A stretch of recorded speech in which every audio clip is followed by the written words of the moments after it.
Hello and welcome to the final edition of the season for the Josh Hose Show. I'm your host, Dave Sheets, and with me is the head coach of the Massillon Tigers, Josh Hose.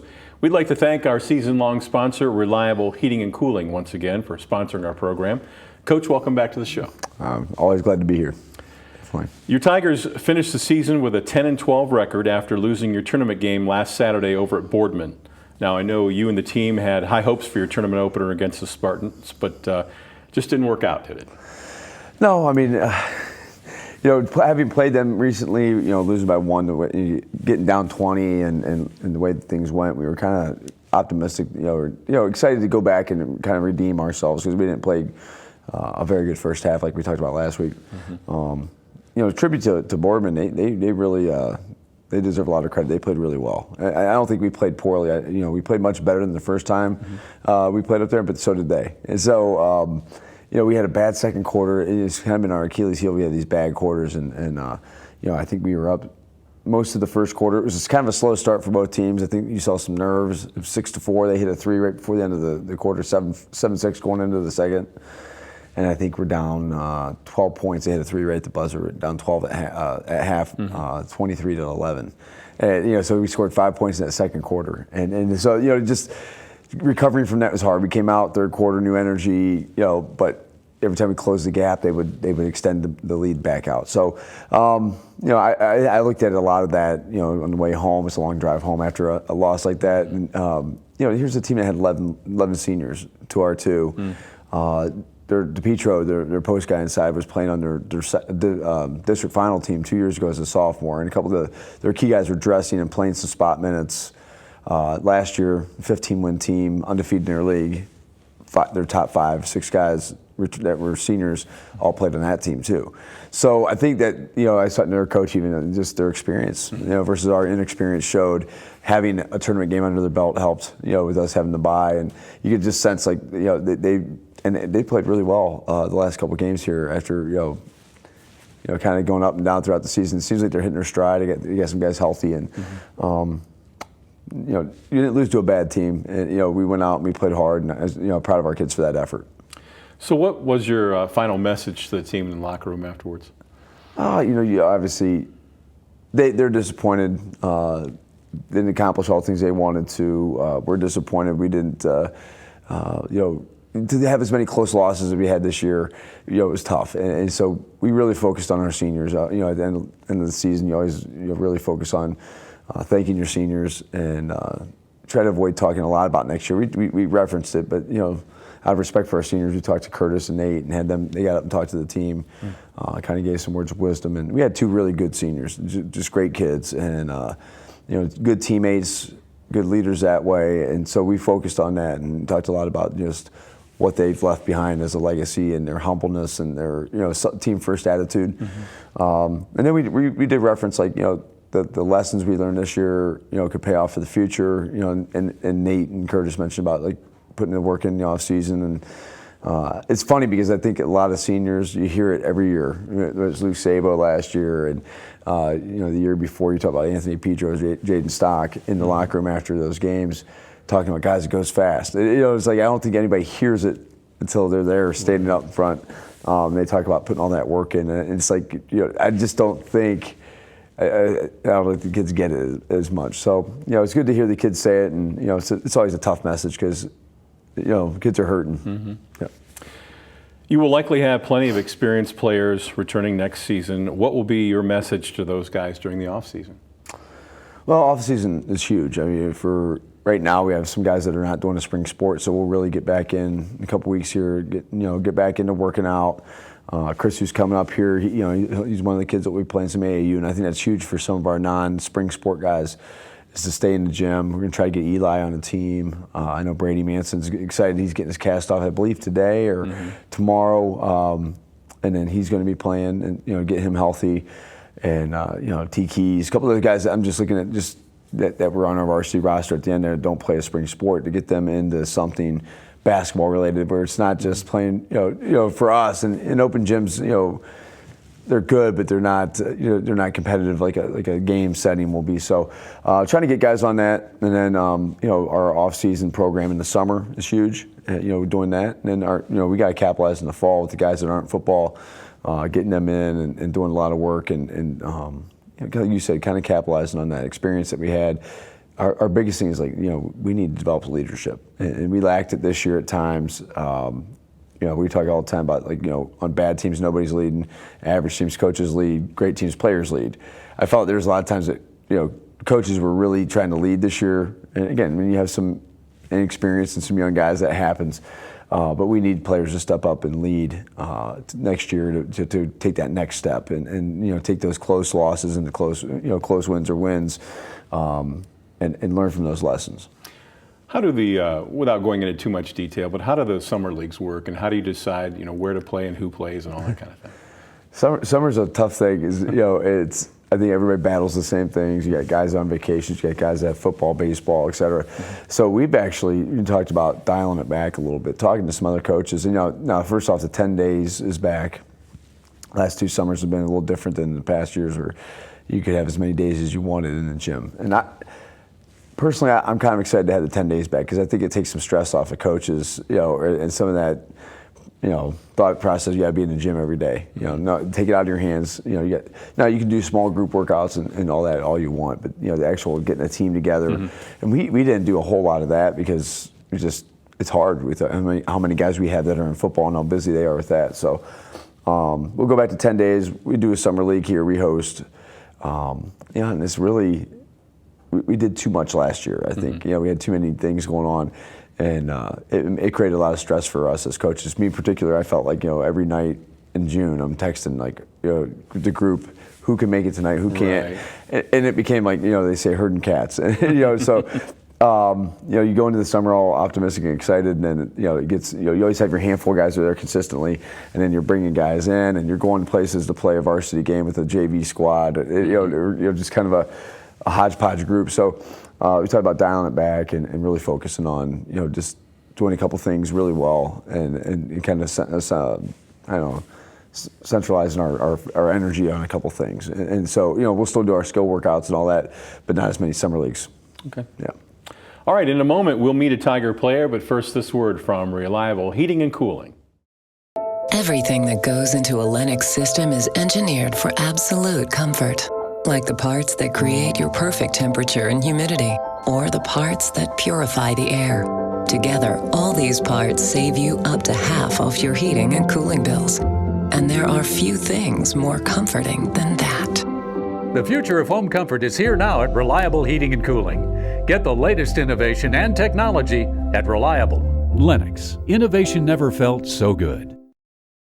And thanks to Reliable Heating and Cooling, and welcome back to the Josh Ho Show. Our Tiger player joining us this week is freshman guard Chris Knight. Chris, welcome to the show. Thank you. Chris, how old were you when you first learned the game of basketball, and do you remember who taught it to you? I've been playing the game of basketball since I was 5 years old, and my brother, Craig Smith, he taught me how to play the game. He used to take me down to the rec center a lot. We used to play out in the backyard, and he used to taught me everything I know. Great. What are some of the things that you worked on in the off season last year to improve your game? Some things I worked on in the off season was my shooting, because that's something I take pride in during basketball season, and my ball handling. Now, you ended up playing on the freshman, JV, and varsity teams this season. What was that like? It was pretty fun. It was fun playing for a lot of them. Okay. And I got to do a lot. I got to do everything I wanted to do, like shooting and stuff like that. So you finished this season playing with the varsity. What was your role as you finished up their last few games? My role was being a shooting guard. I got a lot of trust from my teammates from shooting the ball. That was something I took pride in. And finally, what are your expectations or goals for next season? Some of my goals for next season is we build a little bit more trust in the locker rooms and stuff like that, and we just become a closer team with each other. Excellent. Thanks for your time. You're welcome. All right, we want to thank Chris Knight for joining us on the program this week. In just a moment, Coach Josh Hose will rejoin us after this timeout.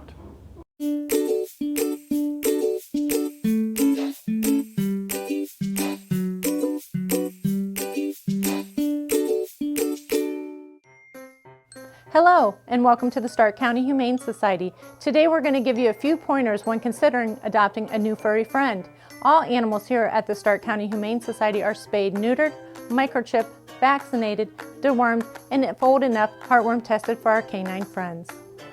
Adopters will receive a free exam within 2 weeks of adoption at local veterinarian hospitals. We encourage all adopters to take full advantage of this. A one-time adoption fee is required for your new furry friend. When you adopt, you get an awesome adoption packet that includes treats for your new fur baby and savings for you. But this is not where the cost of adoption stops. Did you know the average cost of an animal like a new puppy or kitten can cost up to $500 annually? This includes annual veterinarian visits, preventative care, and everyday supplies like crate, litter, food, toys. But I hope this doesn't scare you away. Adopting an animal is a huge responsibility and a commitment. Please take the time to consider the cost of adopting a new pet into your family today. I hope to see you soon at the Stark County Humane Society. Please visit our website or visit us on social media for more information.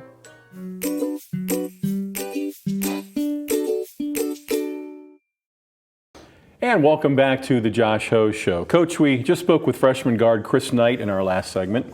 It's not very often where you see a freshman start the season on the freshman team and then finish on the varsity. Tell us more about Chris and the progress he made throughout this season. Oh, sure. Chris had a great year for us. He played a lot of basketball. He actually, played a lot in the fall for us on, spring. With fall practices and then scrimmages and whatnot. He got some varsity opportunities and some JV time, and just the way things are with having guys that are in fall sports. And then once season started, he was playing JV and freshman, kind of a hybrid there. Mm-hmm. Probably played as many minutes, if not the most minutes of anybody in our program this fall and winter because of the amount of time he was going through. They give us 6 quarters now. We were able to play him in 2 in the freshman and 4 in the JV, or 3 and 3. Mm-hmm. And I think just through his work and his skill set, he puts a ton of work in. He's a kid that's been on our radar from day one because we knew, 1, he's a great kid. 2, he's a really good basketball player. It's going to be, develop into a great basketball player. He can shoot the ball really, really well. And those guys always find a way to get on the court somehow. So I think he averaged 14 points a game for Smitty on the JV team. I don't know how many he averaged for Derek on the freshman team, but to look at it back though, as coaches, the last 5 games, he was our 3rd leading scorer. And that's something crazy that we are kicking ourselves that maybe we should have pulled that trigger earlier. Probably should have played some more minutes in his last 5 games. That's on us as coaches that we didn't see that. But I think he only played like 30 minutes or 26 minutes in his last 5 games, and scored 23, 24, 25 points, something like that. And we had guys that were struggling towards the end of the year, just putting the ball in the hoop, and for whatever reason you get into slumps and your legs are tired, and he came in some big spots and really filled up the hoop, filled up the scoring book. Very good. Now, speaking of the freshmen, can you summarize for us how the freshman team did this year? Freshman team had a great year. So Coach Derek Conley, his first year with us, knows that team really well. Coaches them a lot through the youth level and some AAU. They were 14-5. They had some games canceled. We lost the McKinley game. I think we lost a game with Firestone earlier in the year. We ended up playing them late in the year, but it was supposed to be two games. Mm-hmm. But that being said, we ended up 14-5. Won our tournament we hosted here with some really quality teams. Ignatius, St. V, Louisville, Hoban were some of the teams that were in that. Central Catholic. And so they won that one in a really good game with Akron St. V, and I believe they went 2-0 against them this year. So really good year for them. It's interesting because Jalen Slaughter being with the varsity, mm-hmm. Chris playing so much JV. Those are 2 of their guys. Brady Manson being varsity JV and then being injured. They took 3 of their best players in that group away. Tyler Hackenbrack also was hurt this year. So there's some guys that were in that group. And to have them have the season they had just shows the depth of that class, and they're going to be a big part of our program moving forward. And the JV team, I know you had guys transitioning, on and off that squad as well. How'd they do? Well, I told Smitty all the time. I said, I'm sorry, I put you in a bad spot, because we'd say, hey, you got this kid for 2 midquarters tonight, you got this kid for 3, that kid for 4. It was a juggling act. Yeah. This year, just with the uniqueness of the way our varsity team was young, and some guys were playing up that maybe normally would be playing full-time JV or mostly JV, and then having a big freshman class that's talented guys were playing up. We were juggling back and forth a lot, and it does put some pressure on Smitty and the guys on that bench, and you can't set into a regular rotation. So they end up 8-14, I believe, from the season, and there's a lot of close losses there, but that can be misleading at times because I do look at, and this is no disrespect to the guys that are playing on varsity, but there's some years that some of those guys are playing some more JV than they are varsity, or maybe playing exclusively JV, and getting experience there that we're forced to play up because of our choices or just the way that the team was made up. So they were competitive. Guys got better. Smitty does a great job juggling guys around, and like I said, it's a pregame ritual. Okay, who do I have? What quarters do I have with them? And definitely thanks to the OHSA, I hope they keep the 6-quarter thing. It makes it easier for coaches. Because you do panic, like, oh, I need this kid maybe to be available for 3 quarters, and then you may not play him at all. Right. And if they only play 2 on the JV or whatever, you feel bad. So that at least gives you 3 quarters or 4 quarters at the JV level, where you still have them for a couple for the varsity level. Excellent. And finally, as we turn the page on this season, we look forward to next season. Talk a little bit about your schedule. Do you anticipate a lot of changes, and what are your expectations for next year? Well, schedule-wise, it's funny you asked that because I was working on that a little bit yesterday. But it starts to take form right now as teams are finishing up. ADs start emailing, and so I have a lot of control over I do all of our scheduling, and so I think a lot of it will stay the same. Our core games, we're going to be in some different classics with some different teams. I know when we host it here next December, we'll have Coventry, rematch from this year, but a different matchup in that game. I know we're going to play back in the Spectrum Classic, I think, against Woodridge, who should be pretty good next year. And then we're going to play at Dover at a new classic down in Conotton Valley. They put a new center in down there, and so we're going to be in one of their inaugural events against Dover down there. So always a quality program, 20 wins a year almost. Like it seems like Coach Von Kendall always finds a way to win games. So that will be new matchup there for us. And then the other ones will flip flop. We'll go on the road to Hoover. On the road to McKinley, Perry will be here, et cetera. So looking at that, I just talked to the coach from Wadsworth. We're going to throw some dates out. They'll come back down here, and I think it's going to be an interesting, how the schedule all shapes up. Now moving forward, our expectations, I think, coming into this year, you look at the best possible scenario and the worst case scenario, and then somewhere in between, you probably get your results. And we knew with who we lost, not just through graduation, but transfers and different stuff, that we're going to have like a little bit of growing pains. And there's that it could be around that 500, knowing some teams were going to be talented, and teams that had guys coming back. So we kind of end up in that area. You look at the optimistic end. If we had a couple of those close wins that we were talking about the last couple of weeks, maybe you get to that 14, 15 wins, which would have been the perfect scenario. But I think going into it, after we see how the off season goes, you start seeing how teams are graduating and things change. I'm pretty optimistic about our team coming back. I think we have some things to address internally, just attitude-wise and some positivity. And some of that came with struggle. So I think that will improve as we get some maturity and develop as a team and start to set into our roles.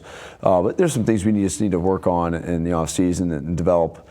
Not X and O wise as much as it is just in our heads, and so we'll get that better. And next year, I felt like this. A couple of years ago, I felt like this could be a year for us coming up, that if everything stays intact and guys develop the way they could, we could be a really force to be reckoned with this next year. Right. Okay. Well, thanks for all your time this season. As we wrap up another season of the Josh Ho Show, we'd like to thank Reliable Heating and Cooling for being our season-long sponsor. Thanks to Coach and freshman guard Chris Knight for joining us this week. I'm your host, Dave Sheets. Thanks for watching all season long. And as always, go Tigers.